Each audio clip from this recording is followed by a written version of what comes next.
What's up, guys? Welcome to Daily Dose of Reddit. This is your host that figured out how to reposition his mic so I can get less plosives like that.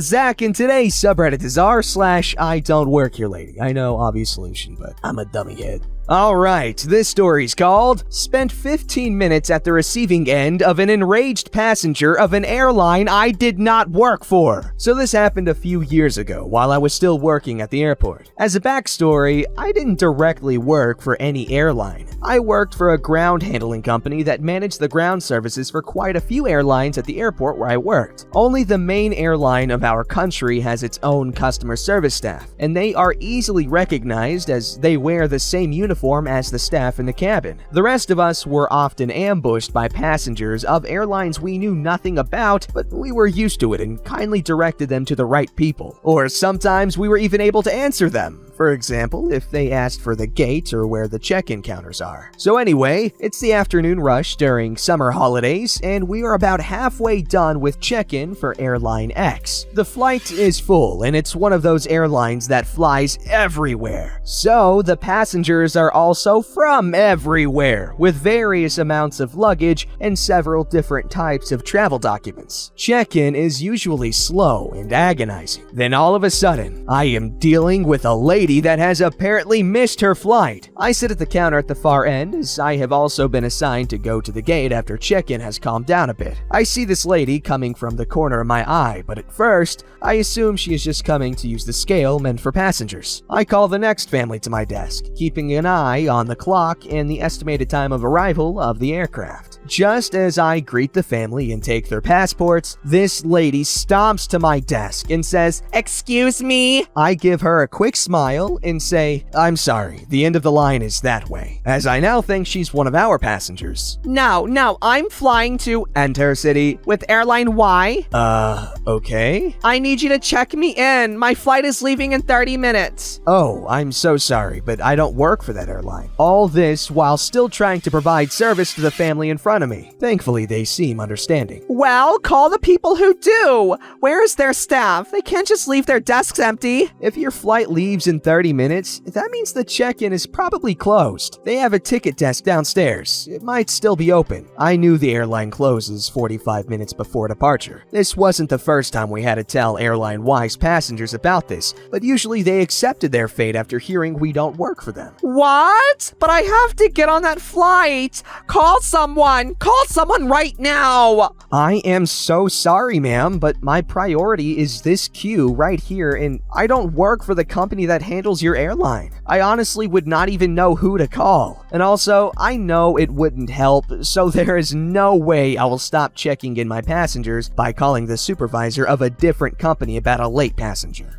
You take my bag then. She screams and literally just dumps her bag on my belt that is moving because I just sent the family's 2 bags forward. I managed to grab it before it disappeared without a tag, and it's so heavy I nearly tip over in my heels as I drag it back to the scale. Ma'am, I can't send your bag forward without a tag. Tag it then. I can't. As I have said, I don't work for Airline Y. I have no access to their system, nor do I know if they even take last-minute bags. It's the same belt. Their check-in is right there. You all use the same computers. Just take my bag or I want to talk to your manager. At this point, she is loud enough that my colleague at the next desk is calling security, and she attracts the attention of my check-in supervisor. I send the family at my desk on their merry way. They thank me and wish me good luck, but I can't call in the next customer as this lady is now in front of my desk, pointing at me and accusing me of bad service and screaming how she has to be on the flight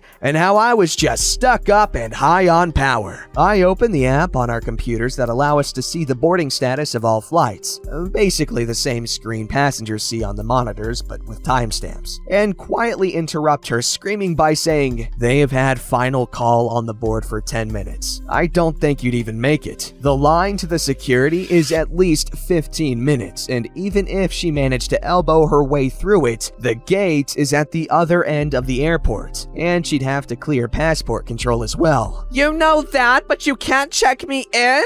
She then screams. My supervisor is now actually on the phone with the company that handles Airline Y and tells the lady once she has hung up that, yeah, they close 45 minutes before departure. And now we have to listen to the lady absolutely lose her crap about how no one told her and she will sue all of us. By now, the aircraft status has changed to approaching, which means that since the check-in is, by some miracle, winding down, I'm supposed to close my desk and go help the rest of the staff prep for deboarding and boarding. I look at my supervisor, who promptly tells the colleague who called security to close up and go in my stead, as the lady is not done. When she sees security arriving, she blows up to an actual tantrum like a 5-year-old, stomping her foot and slapping my desk, even kicking her luggage as if trying to force it to the black belt. We let the security escort her a little farther away, but she is still yelling at me and my supervisor how Airline X and Y both suck and how we should be ashamed of ourselves for not helping her and how she works in tourism and knows how all of this works, and of course, she also knew the CEO of our company and we'd be fired within a week. I couldn't resist calling out, "Our manager doesn't work for Airline Y either," which caused my supervisor to go, "Hush," but she was barely not laughing and I didn't receive any reprimands. I checked in a couple of more passengers before I hurried to the gate where deboarding has just finished. I also see Airline Y pushing back from its gate, right on schedule. Man, sucks for the lady, but that does not excuse that kind of behavior. I remember the last time I went on a plane, I was like super close to being late, but luckily, the flight was about to leave and I was stuck in like the back of the security line, and some employees, they like let me cut the security line because I was on a flight that was about to leave, and so that saved me from missing it. And then I played Breath of the Wild the entire flight home. God, that game is so good.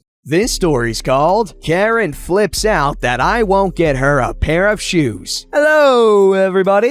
Never expected to be posting here. So this just happened a few hours ago now, and I still can't get over the absurdity of it all. I don't post often, so please tell me if I formatted wrong so I can fix it. Now, before the story, a little bit of setup. Since lockdown has happened, I've been going on walks every day so I can get exercise. Also because I need to walk my dogs. I don't have a lot of shoes as I don't have a lot of money, and so I try to limit excessive amounts of stuff. Lockdown has been really relaxed in my country as the cases are average around 28 a month. Last month, cases plummeted from 1,500 to around 400 near to the end. I recently sold some old tech so that I could get some money to buy some new shoes, as my old shoes have a few holes in the sole. I managed to make around 80 pounds from selling, and so I was going to buy some decent shoes that wouldn't wear out. Now, to get into the story, I had gone to Sports Direct to get a nice pair of shoes, as I know they have some really good deals on at the moment near me. Now, the uniform for Sports Direct is a black polo shirt with white stripes and the logo on the back, an optional hoodie, and any pair of dark trousers or jeans, preferably black. I decided to wear my Adidas.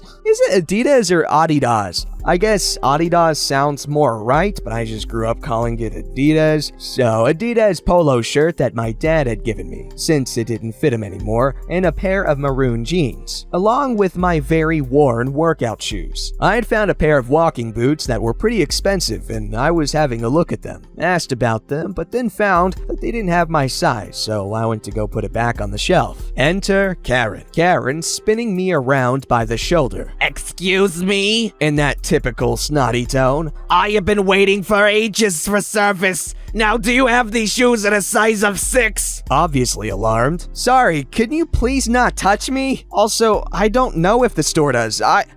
What the hell do you mean you don't know if the store does? It's your duty to know. Now go serve me and check if you have a size 6. No, it's really not. Also, where is your mask? It's mandatory to wear one in stores, you know. No. I can't wear a mask. I can't breathe. It covers my nose. How would I be able to breathe? Just give me my size 6 shoes already, goddammit. No, I was getting irritable at this point. I hadn't slept that well as it was too hot and I didn't have a fan. Oh, I forgot to mention, I'm a 15-year-old girl that is 5 foot. Do you see a small problem? I have a baby face anyway, and sure, my mouth and nose was covered, but I didn't look a day past 13 at max. Please, miss, I'm 15 years old. I'm just here to get a pair of shoes for myself. Karen almost hissing at this point. You liar! You obviously work here. I saw you put a pair of shoes back on the shelf, and you're wearing the shirt. Don't you dare lie to me! Oh my god. I'm done with being polite. I've tried to tell you that I don't work here. I'm 15 years old and I'm a customer. How narcissistic are you that you think everything you think is right? Karen, with a mouth as wide as a snake's. How dare you speak to me like that, Missy? I'll have you fired for that!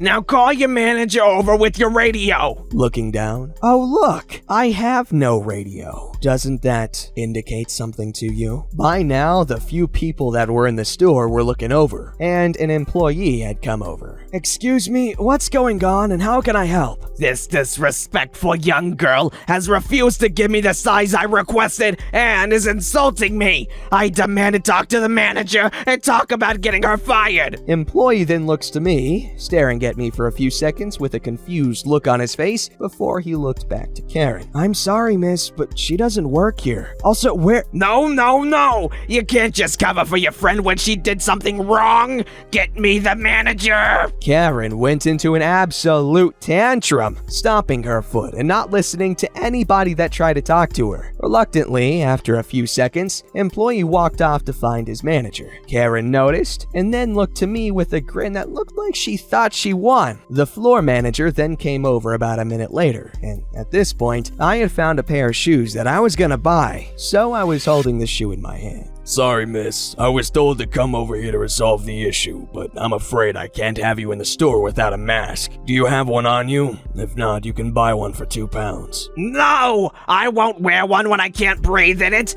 Now, do something about this disrespectful young girl. Karen pointed to me. Manager looked to me holding the shoe, then turned his attention to me. Hi there. Did you need something? I had just come here because I needed a new pair of shoes. Do you have these in a size 5? I showed him the shoe and Karen went into an absolute frenzy. Manager completely blanked her and went on one of his devices to see what they had in stock. Karen was going ballistic, yelling all sorts of curses at me, the manager, the store, everybody. Yes, we do. Would you like to meet me at the counter? I'll get you the pair and box them for you. Manager had told employee to call the police to escort Karen out, and what ended up happening is that Karen not only got kicked out, she got fined for not wearing a mask too. I think she ended up going back to the police station, and I ended up getting a small discount on my shoes for what I put up with. I was talking with manager, and he ended up joking that I should work for them because of the shirt. I just need to get new trousers. That was the end of the story pretty much. I even had enough money to go to the Subway nearby, so I got myself a sub, cookie, and drink. I think I'll have to thoroughly clean my shirt though after Karen put her disgusting hands on it. Sorry this was so long. Thanks for reading this all the way through if you do. And thank you for sharing your story. That Karen was just freaking wild. Who thinks it's okay to yell at a 15-year-old girl? That must have been kind of scary. Alright, this story's called Woman Berates Me at 3 a.m. for Not Doing My Job. So I was working at a supermarket, doing night fill, stocking shelves after hours. One night, we ran super late as we were short-staffed. I didn't finish until about 2:30 a.m. After I left, the only place open for food was a 24/7 fuel station across the road that had a Subway. So I said hi to the staff, I was regular, and got my sub, and put in my headphones while I ate. I was just kinda zoning out as I had just finished a 9-hour shift, so I was a little slow. A woman came in and went up to the fuel counter.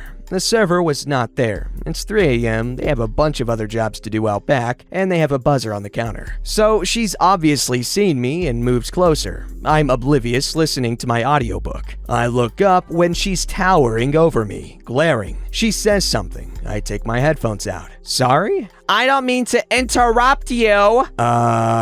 Okay? Now she's glaring full force. I need you to do your job. I don't care if you're on break. What? Still foggy. I need you to get off your ass and do your job. She screams. Finally, I get what's going on. I lean back and point to my shirt logo. I don't work here. I'm from the supermarket across the road. Don't give me that bull crap. I'm in a hurry. Now do your job. By now, the server has come back to check on the noise. Hey, OP, is everything okay? Ask her. She does an actual double take. She goes a bit red, but rallies herself and glares at me again. She pays for her stuff and then, in a loud as hell stage whisper, says, "What's he doing here at this time of night? Suspicious if you ask me." She then leaves. The server shakes his head and we laugh it off. But the best part is, a few weeks later, same scenario, same petrol place. I'm eating but more alert. She comes in, sees me eating, and goes red.